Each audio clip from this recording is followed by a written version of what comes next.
आप सभी का आज के सेशन में बहुत बहुत स्वागत है। और ये प्यारा सा क्वेश्चन आपके सामने रिप्रेजेंट हो रहा है और मैं उम्मीद करता हूँ कि आप सबसे पहले इस प्रश्न को खुद से सॉल्व करेंगे और फिर डिस्कशन को आगे बढ़ाएंगे।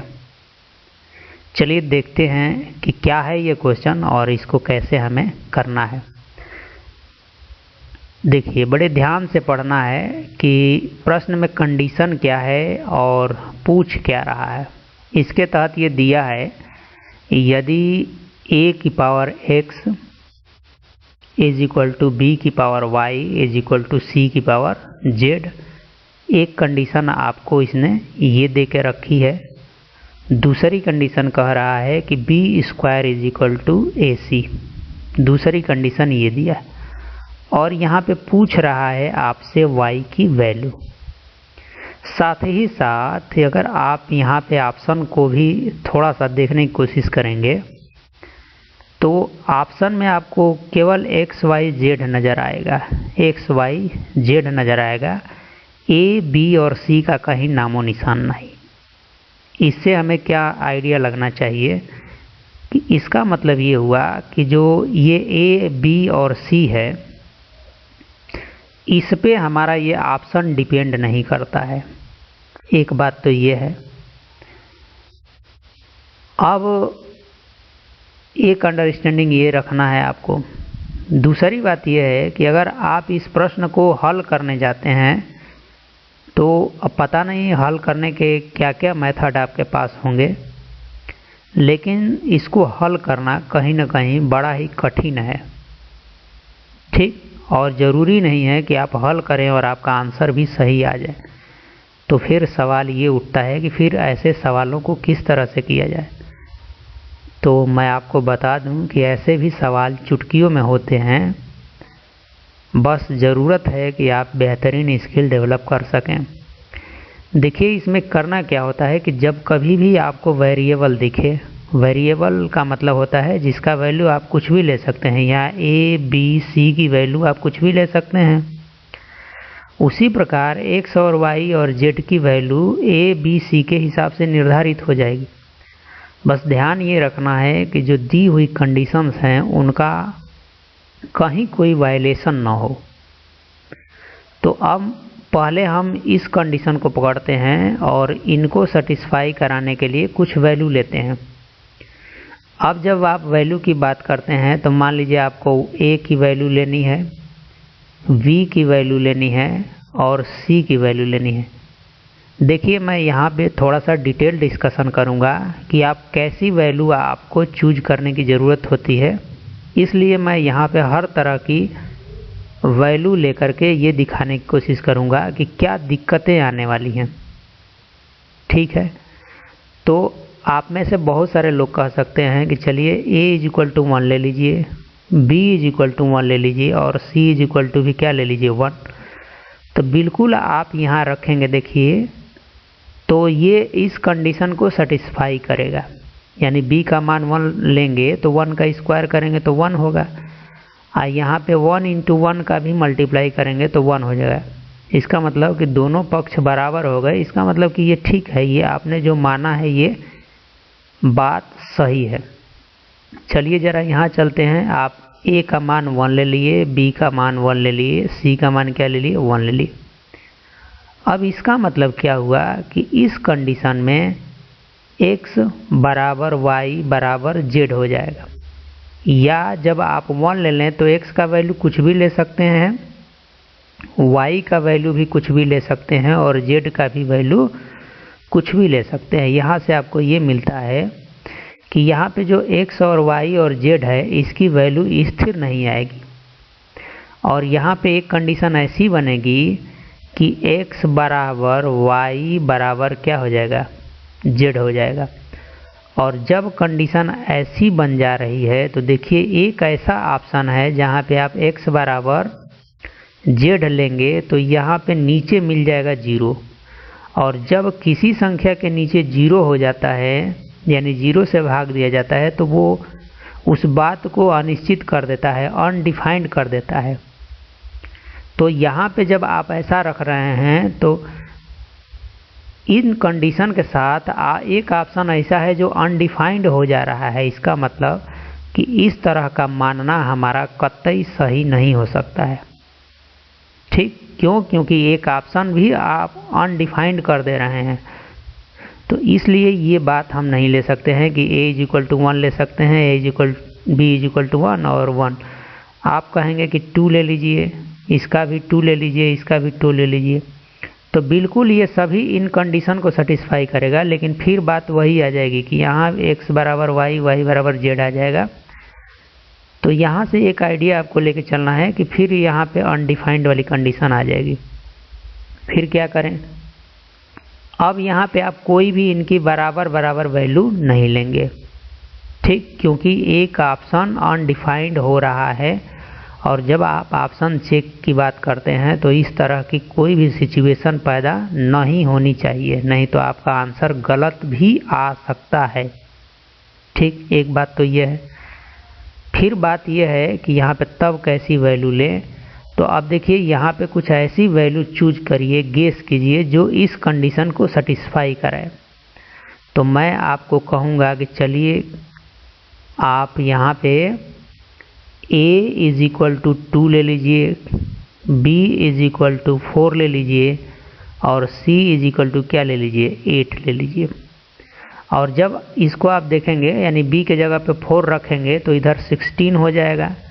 और इधर जब ये वैल्यू पुट कर रहे हैं ना, तो ये ध्यान में रखना है कि यहाँ पे रखने पे इसको सेटिस्फाई करें। और यहाँ 2 × 8 करेंगे तो इधर भी 16 आ जाएगा। मतलब आपने यहाँ पे जो एज्यूम किया है यह बिल्कुल सही है। तो चलिए इसको लेके आगे बढ़ने की कोशिश करते हैं। तो तब आप यहाँ पे क्या कर सकते हैं? चलिए एक जगह पे आपने 2 ले लिया, b के जगह पे 4 ले लिया और c के जगह पे क्या ले लिया? 8 ले लिया। अब इनको बराबर करना है। अब जब आप बराबर रखने की कोशिश करेंगे तो यहाँ उसी के हिसाब से y की वैल्यू डिसाइड होगी, z की वैल्यू डिसाइड होगी और x की भी वैल्यू डिसाइड होगी। ठीक, अब मैं आपसे एक बात कहता हूँ, देखिए आप यहाँ पे कुछ भी ले सकते हैं, कोई दिक्कत नहीं है। आप x की वैल्यू जो लेंगे उसके हिसाब से इन दोनों की वैल्यू डिसाइड होगी। तो मैं कहता हूँ कि x की वैल्यू क्या ले लीजिए? 3 ले लीजिए। 3 लेने से क्या होगा कि देखिए ये भी 8 हो जाएगा और ये पहले से 8 तो है ही है।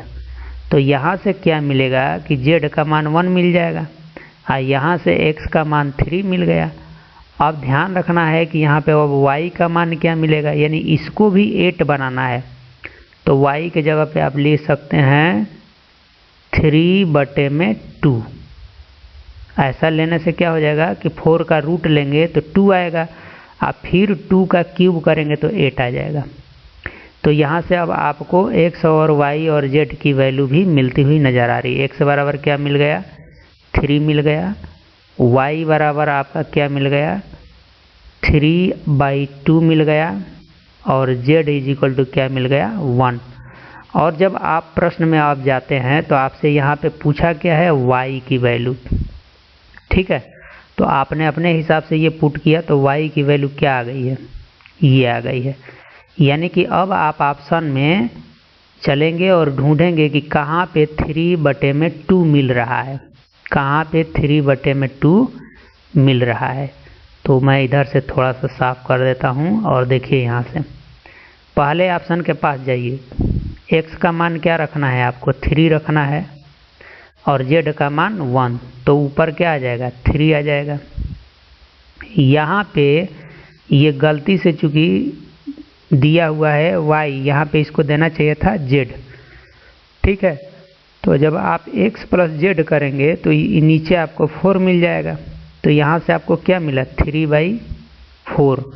जबकि आपको इतना तो नहीं चाहिए, आपको कितना चाहिए? आपको चाहिए था 3/2। तो इस तरह से ऑप्शन ए क्या हो जाएगा? गलत। यहाँ आएंगे तो x × z, इसका मान 3 हो जाएगा। और नीचे देखिए x का मान 3 है और 3 में से क्या निकल जाएगा? 1 निकल जाएगा। तो यहाँ से आपको 2 मिलेगा, 2 पहले से मौजूद है तो 4 हो जाएगा।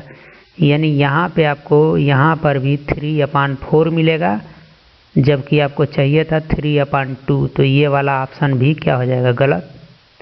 दूसरी बात, आप यहाँ आ जाइए।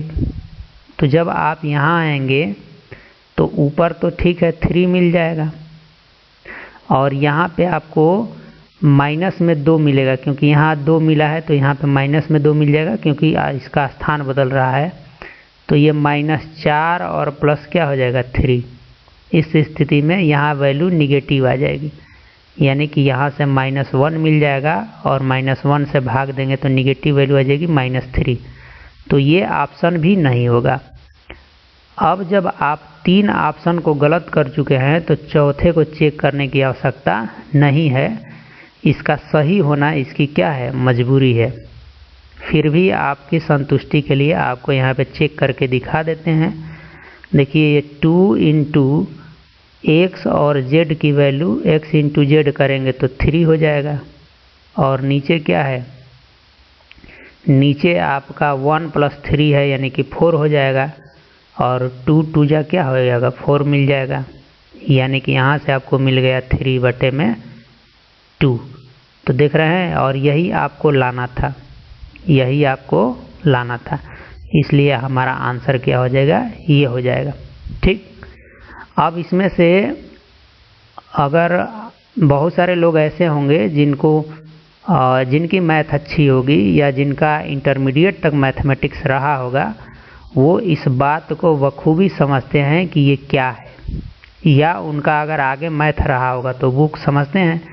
लेकिन जिनका इंटरमीडिएट तक मैथ नहीं रहा है या उनका मैथ यदि कमज़ोर रहा है तो ये इस बात को नहीं समझते हैं। फिर भी घबराने की बात नहीं है।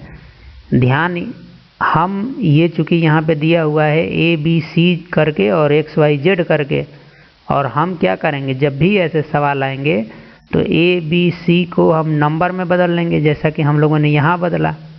उसी प्रकार XYZ भी नंबर में बदल जाएगा, और जब नंबर आ जाता है तो हमें तो ये बहुत ही नंबरों के साथ अच्छा लगता है जोड़ घटाना करना। तो इस तरह से सवालों में बढ़ना होता है। बस ध्यान ये रखना है कि जब आप इस तरह का एज्यूम्शन करें, माने, तो कोई कंडीशन वायलेशन ना हो, चाहे वो प्रश्न में हो या चाहे ऑप्शन में। ठीक। तो मैं उम्मीद करता हूँ कि यह डिस्कशन आपको बहुत कुछ सिखाया होगा, और मेरे साथ अब तक बने रहने के लिए आप सभी को बहुत बहुत धन्यवाद। मिलते हैं फिर किसी अगले सेशन में किसी नए सवाल के साथ, और उससे भी कुछ सीखने का प्रयास करते हैं। धन्यवाद।